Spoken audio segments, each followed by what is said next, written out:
Patrick Dabiven, société Apitech. Donc, on est un intégrateur de solutions collaboratives dans le monde du livre. Donc, dans le domaine des solutions collaboratives, il y a beaucoup de choses sur la webconférence, la messagerie instantanée. Donc, soit sous forme de prestation d'expertise, soit sous forme de gestion de plateformes de services numériques. Et donc Pascal Baratou, j'ai créé ma société Innovalide pour faire la maîtrise d'œuvre et la maîtrise d'ouvrage. Et comme l'a dit Patrick, on a collaboré aussi sur certains projets qui nous ont servi de base aussi pour ce retour aujourd'hui. Et je gère aussi une plateforme, je ne l'ai pas marqué, qui s'appelle Solène, qui référence aujourd'hui plus de 300 acteurs français du numérique. Donc si vous recherchez au-delà de l'open source et du libre, qui est le sujet de la journée, mais d'autres plateformes, c'est important aussi de savoir qu'il y a beaucoup d'acteurs français du numérique, au contraire de ce qu'on pourrait comprendre. J'ai mis ce petit, on va dire, ce petit slogan ou cette remarque de Michelle Baker, qui est la présidente de Mozilla Foundation, qui dit que le logiciel libre est une question d'éthique, de collaboration et de partage. Il nous permet de construire un monde numérique plus équitable et plus ouvert. C'est un petit peu ce qui porte aujourd'hui tout ce qui est autour du numérique, libre et open source. C'est un petit peu pour introduire et appuyer ce que vous avez dû entendre depuis ce matin. Alors sur la partie pourquoi choisir le logiciel libre, donc ça fait l'objet de plusieurs présentations et puis des échanges que vous avez pu avoir sur les différents stands, donc on ne va pas vraiment détailler, on va juste prendre quelques focus et après plus insister sur ce qu'on évoquait auparavant, sur les facteurs différenciants dans la partie gestion de projet basée sur le logiciel libre. Alors, nous, côté Apitech, c'est ce qu'on a beaucoup rencontré dans la partie chez nos clients et nos partenaires sur des moteurs de choix du logiciel libre. L'aspect personnalisation, ça c'est des éléments qui ressortent souvent. Alors, personnalisation, c'est pas simplement changer les couleurs de l'interface utilisateur.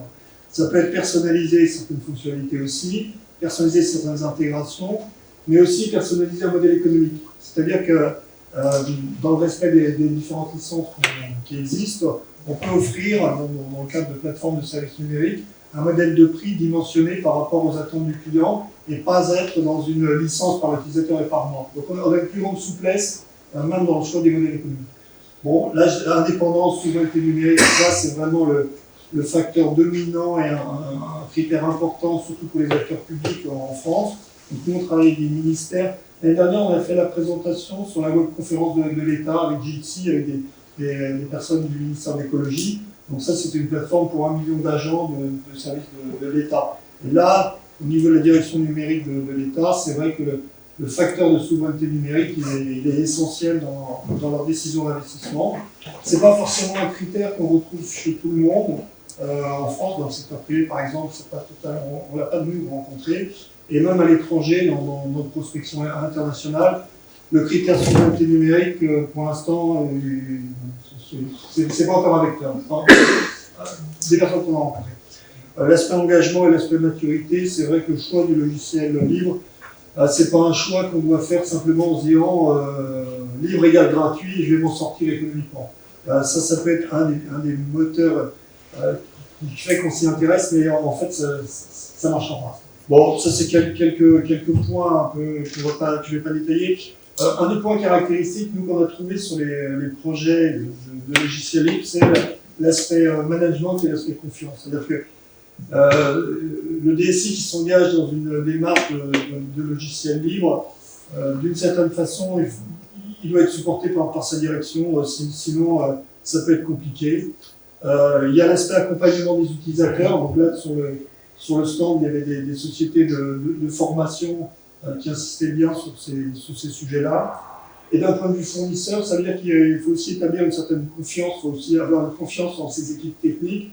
Parce que historiquement, ce qu'on a vu souvent, c'est que le logiciel libre, il était porté, bon là j'ai appelé ça des évangélistes ou des gourous, vous mettez le terme que vous voulez, mais des gens qui avaient des opinions très tranchées techniquement et qui des fois, d'un point de vue, alors là je me place plus en tant que manager, pouvaient devenir des fois un peu ayatollah dans l'esprit ou difficile à gérer. Donc il y a aussi un cadrage des équipes techniques qui est un peu particulier par rapport à ce qu'a présenté Pascal au début sur le terme d'éthique, le respect de l'éthique et le côté pragmatique qu'on doit avoir dans certaines configurations de logiciels.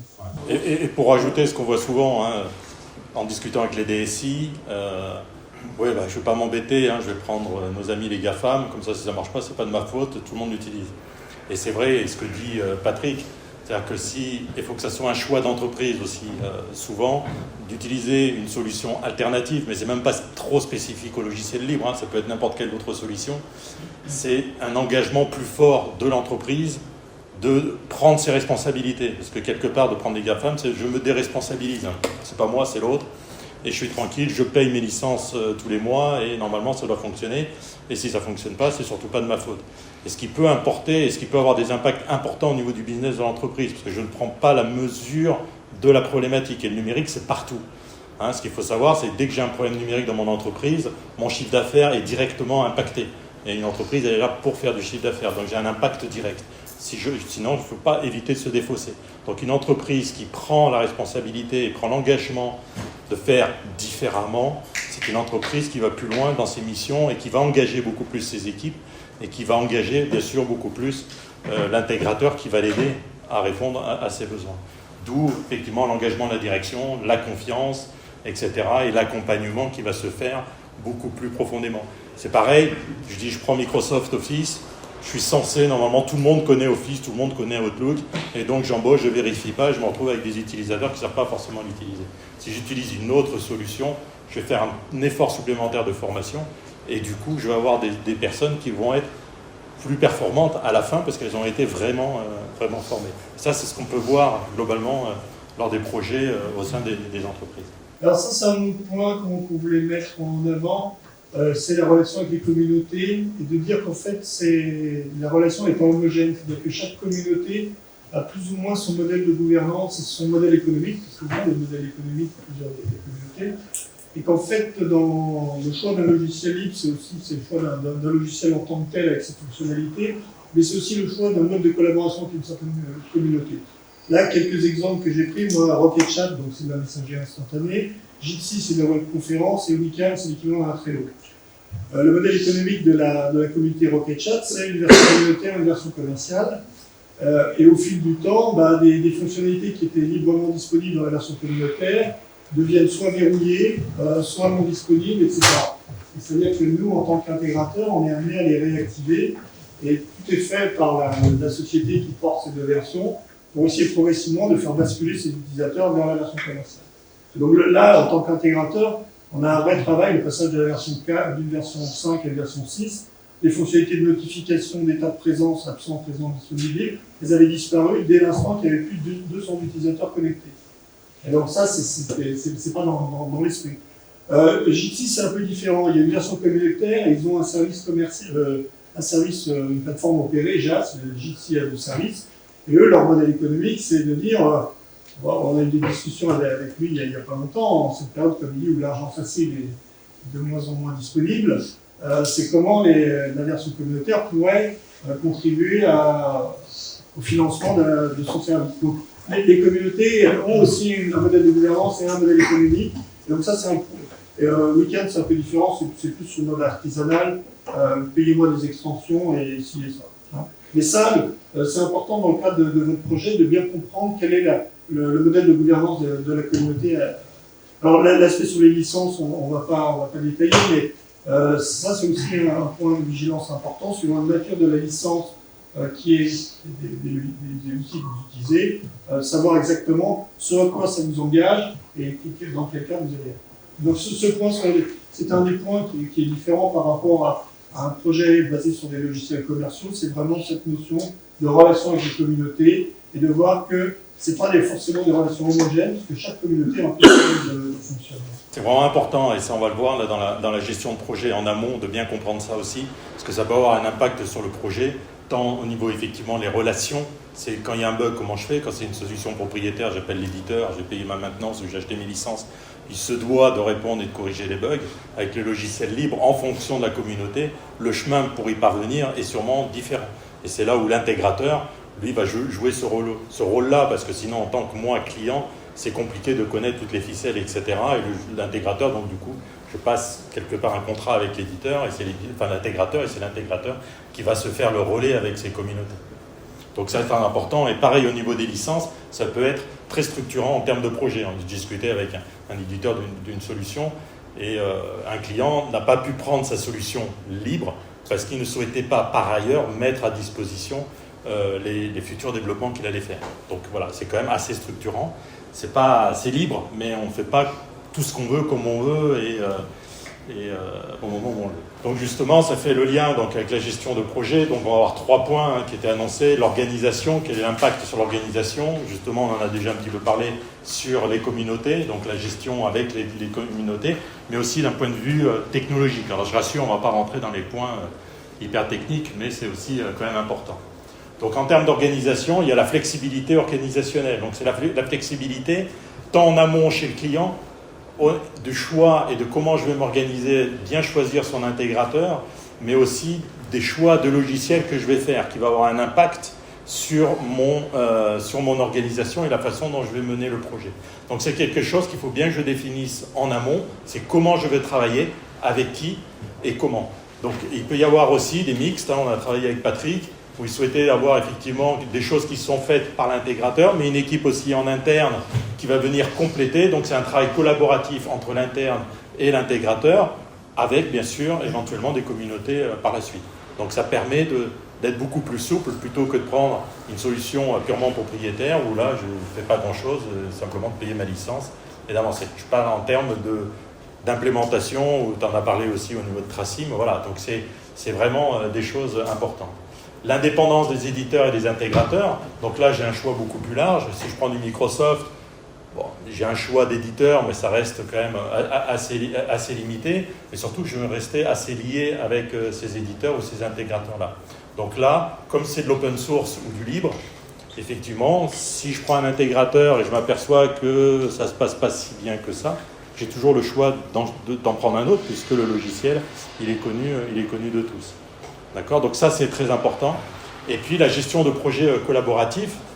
Par essence, le logiciel libre ou l'open source, c'est des projets collaboratifs. Donc, les communautés sont organisées en mode collaboratif et l'intégrateur va rentrer dans ce mode collaboratif qui va bien sûr répercuter avec le client. Donc, c'est vraiment un projet collaboratif dans son ensemble et le chef de projet doit faire en sorte d'aligner tout ce projet-là avec le ou les éditeurs ou les intégrateurs. On a mené un projet, il y avait quand même 8 entreprises pour faire un projet, 8 entreprises en région lyonnaise qui ont participé collaborativement à créer une plateforme collaborative. On a, Philippe Scofoni en a parlé ce matin, qui était avec le CITIV. Donc là, il fallait vraiment aligner tout le monde et donc c'était un projet vraiment collaboratif avec des équipes clientes, avec des intégrateurs et des éditeurs finalement. Et le rôle de Pascal sur ce projet aussi en amont, ça a été de bien définir le périmètre de responsabilité de chacun des participants, parce qu'il y avait des zones de recouvrement, donc il a fallu travailler en bonne intelligence en disant ok, je sais faire ça, mais ça c'est ton domaine d'expertise, donc c'est plutôt toi. Donc il y avait tout ce travail-là qui était un rôle important de coordination de projet, même en amont, pour la définition du périmètre et des responsabilités.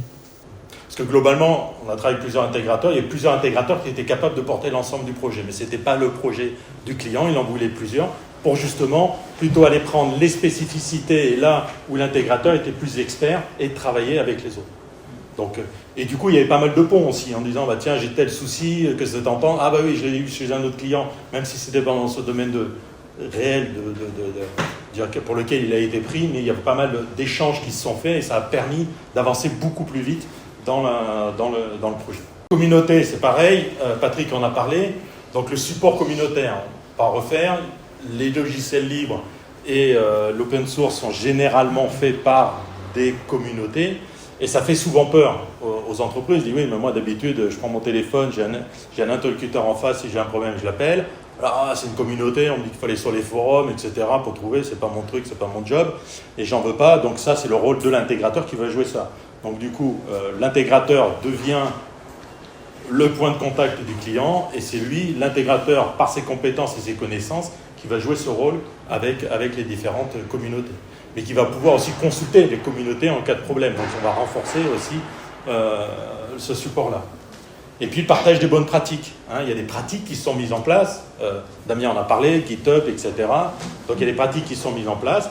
Et là, il faut aligner, si on fait appel à plusieurs prestataires, on va aligner toutes ces bonnes pratiques aussi avec le client pour pouvoir faire en sorte que le projet se déroule le mieux possible. Et d'un point de vue technologie, on essaye de rattraper un petit peu le retard, d'un point de vue technologie, ce qu'apporte le logiciel libre, c'est bien sûr l'interopérabilité. Ça, vous l'avez entendu depuis ce matin, je pense à peu près tout le monde a dû le dire. L'avantage, c'est qu'on est capable de se connecter avec le reste du monde. Et ça, c'est aussi important parce que je peux avoir un besoin à un moment T. Aujourd'hui, c'est ça mon besoin. Quel va être mon besoin dans 2, 3, 4, 5, 6 mois, je peux à peu près le connaître, mais vu à la vitesse où ça va, quel va être mon besoin dans 6 mois, 1 an ou 2 ans, ça, à part la boule de cristal, qui devient de plus en plus compliqué à faire, avec l'accélération, est compliqué. Avec l'open source, ça permet d'aller beaucoup plus loin. Si vous prenez des logiciels propriétaires, et plus de nos amis les GAFAM, vous subissez en fait. C'est la nouvelle fonctionnalité qui arrive, vous la prenez ou vous la prenez pas, d'ailleurs vous la prenez parce que vous n'avez pas le choix. Ce qui peut aussi poser dans certains cas, parce qu'on parlait de souveraineté et autres, Microsoft impose l'utilisation de ChatGPT, c'est très bien, une très belle innovation. Simplement, la confidentialité, souveraineté numérique, etc., c'est juste 0 pointé, quoi. Donc là, on confie nos données, on ne sait pas qui les traite, comment on les traite, on n'en sait rien du tout. Donc on impose. Et d'ailleurs, ce qui pose des problèmes à des grosses collectivités qui aujourd'hui se posent un problème en disant je ne veux pas cette fonctionnalité-là, je suis obligé de l'implémenter, qu'est-ce que je vais faire? Donc là, je vais être obligé de basculer, je vais aller en profiter, je vais aller voir ce qui se passe ailleurs. L'innovation continue, on est une communauté, et on sait que la communauté phosphore beaucoup plus que d'avoir simplement un groupe de personnes qui va sortir des innovations en fonction de la roadmap marketing qui a été décidée.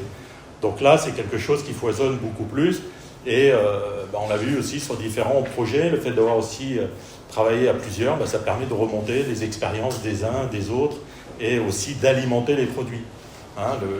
L'open source, la communauté est à l'écoute des utilisateurs.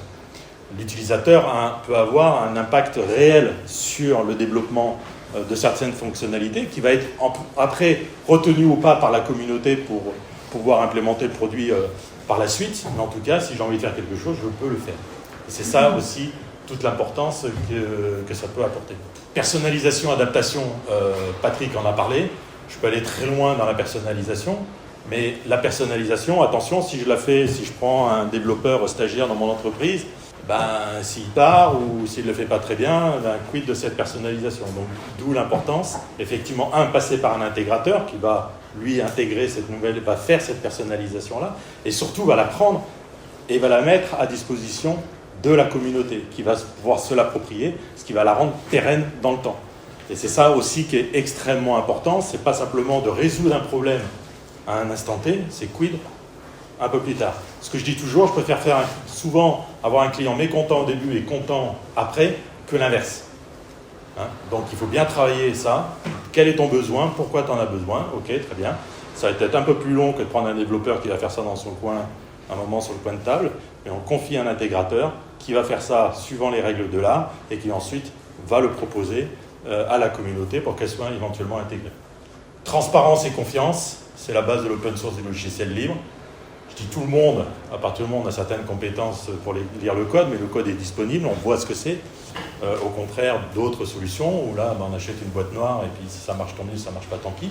Et de confiance, parce que s'il n'y a pas de transparence, il n'y a pas de confiance. Voilà. Si on n'est pas transparent, on ne peut pas avoir confiance. Et tout ça, et à partir du moment où un intégrateur propose des solutions de open source, il ne peut pas mentir par rapport à ce qu'il fait, ce qu'il a fait, etc.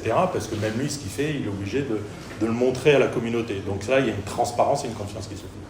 Évolutivité et extensibilité, on en a un petit peu parlé dans les touches précédentes, ça reste évolutif.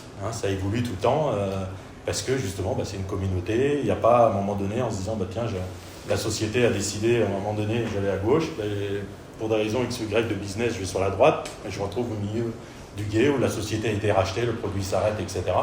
Là, c'est open source, vous avez toujours la possibilité de garder la base et puis de continuer à travailler par la suite et de rendre pérenne votre récit pendant des années. Voilà, l'extensibilité, ça me permet de les raccorder avec les uns et les autres. Je ne sais pas si vous avez assisté BlueMind tout à l'heure, voilà, les intégrations avec les différents modules qui peuvent se faire. Et aujourd'hui, on parle beaucoup de marketplace et tout est relativement ouvert pour que tout le monde puisse communiquer les uns et les autres. Très important aussi, dans les projets open source, c'est ce qu'on a fait un petit peu dans le projet du City. Il y avait déjà des bases, donc on n'a pas tout jeté. On a construit, il y a déjà une base, et on a construit autour de cette base-là. Et même au niveau des utilisateurs, c'était effectivement un nouveau produit, mais ils n'ont pas été perdus parce qu'il y avait beaucoup de choses qu'ils connaissaient. Donc on a permis de reconstruire avec des briques tout autour pour compléter un produit qui est devenu beaucoup plus grand et avec beaucoup plus de fonctionnalités que le point de départ sans tout jeter. Si vous passez de Google Workplace à Microsoft Office, vous jetez tout, comme on dit, un bébé et l'eau du bain avec, et vous êtes obligé de vous reformer complètement ce nouveau produit. Là, vous avez la possibilité d'avoir une continuité sur l'ensemble du projet. Patrick, je ne sais pas si tu as... Non, c'est la conclusion, je pense que tu passais la slide. La dernière slide. On a couvert à peu près ce qu'on voulait, l'esprit dans lequel on voulait vous présenter des éléments qui nous semblaient des facteurs différenciants dans le cadre d'un projet open source par rapport à un projet entre guillemets classique ou basé sur les logiciels commerciaux. Voilà à peu près. Et important, excuse-moi, mais le logiciel libre ne veut pas dire que c'est une question, n'est pas seulement une question de coût, mais c'est aussi une question de coût. Le libre ne veut pas dire que c'est gratuit.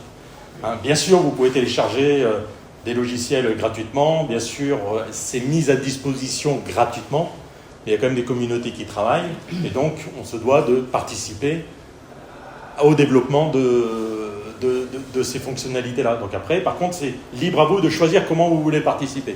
Soit vous pouvez payer directement, il y a des licences, il y a des moyens, vous pouvez financer en finançant des développements, en participant là. Il y a différentes choses que vous pouvez faire, mais ce n'est pas gratuit, c'est important qu'il faut le voir. Simplement, le coût, il est distribué peut-être différemment. Et c'est surtout, voilà, j'aime bien ça parce que c'est une question de liberté, de collaboration et d'innovation. Il ne faut pas perdre ce côté-là. Et le libre, surtout, le logiciel libre, vous l'avez vu toute la journée, aujourd'hui, c'est vraiment des solutions qui sont professionnelles, pour les professionnels. C'est plus des geeks dans un coin ou des gens qui, un peu hors sol, c'est ce qu'on entend beaucoup. Aujourd'hui, il y a énormément d'entreprises. Moi, je cite toujours, en gros, 90% des serveurs dans le monde qui font tourner Internet sont basés sur du libre. Voilà. Ce qui manque un peu, c'est la partie visible de l'iceberg, du côté utilisateur, mais qui prend de plus en plus, on utilise de plus en plus. Il y a 50-60% des sites qui sont sous WordPress. WordPress, c'est du libre, c'est du logiciel libre, qui repose sur des serveurs Linux, c'est du libre. Voilà. Et donc, aujourd'hui, Internet fonctionne grâce au libre. Dans la phrase de Linus Torvalds, j'aime bien le mot-clé collaboration. Tu nous as beaucoup parlé de collaboration. Quelle différence fais-tu entre la collaboration en amont et celle en aval? Je m'explique. En amont, c'est le demandeur, celui qui a besoin, par exemple la collectivité qui achète des services. Il y en a peut-être plusieurs des collectivités qui ont besoin de ces services. Oui. Et en aval, c'est le prestataire. On est plusieurs prestataires à répondre aux besoins. Est-ce que tu as un mot à dire sur cette différence de collaboration? Je dirais que la différence, je pense qu'à un moment donné, les collectivités peuvent aussi s'unir pour pouvoir travailler et de faire des demandes communes et d'avoir des besoins communs. Et donc de participer, c'est un peu ce qui s'est passé aussi sur le projet du City, quelque part. C'est un syndicat intercommunal qui rassemble plusieurs collectivités, qui en même temps, par son projet, embarque le Grand Lyon, la ville de Lyon et d'autres collectivités en France. Donc c'est de participer en amont de cette collaboration qui est de comprendre les besoins. Et après, en aval, donc au moment de délivrer ça, c'est de travailler avec plusieurs prestataires qui vont collaborer ensemble pour répondre à ces besoins-là. Je ne sais pas si j'ai répondu un peu à ta question, Pascal. Merci à vous.